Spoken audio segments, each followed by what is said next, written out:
इथे एंटर करताच तुम्हाला असं वाटेल की अरे वटीवर बसून जेवायला बसतोय आपण. तर खरं अशीच फिलिंग आली होती आम्हाला सुद्धा आणि एक नंबर वाटत होता ॲम्बियन्स तिकडचा. तर बघा पुढे पूर्ण व्हिडिओ.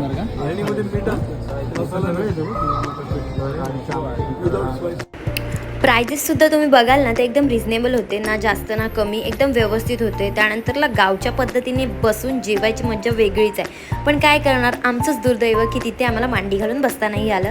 आम्हाला टेबल भेटला त्यामुळे आम्ही टेबलावर बसून जेवलो. पण जेवणाची चव घ्याल ना तर आई शपथ सांगते वेळेच होऊन जाल. कारण तो पांढरा रस्सा आणि तो तांबडा रस्सा जो बोलतात सातारकर, एक नंबर यार. त्याच्यावर लिंबू टाकून असं मी तर 2-3 वाट्या तर चांगल्याच पियाल्या.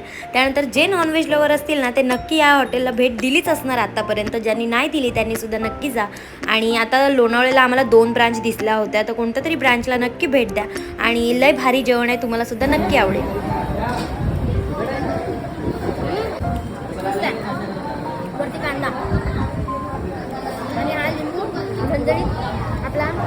अरे हो, एक सांगायचंच राहिलं तर 2 भाकऱ्या ज्वारी बाजरी मिक्स किंवा तांदूळ ज्वारी बाजरी मिक्स आणि इंद्रायणी राईस. वाव काय राईस होता यार, एक नंबर होता. टेस्ट तर विचारूच नका, मस्त पोट भरून जेवलो आम्ही. तर ही होती त्यांची स्पेशल अशी व्हेज थाळी. त्यामध्ये होतं भाजी पनीरची डाळ, त्यानंतरला पिठलं होतं, गोड म्हणून लापसी होती, कांदा लिंबू भाकरी पापड लोणचं आणि ठेचा.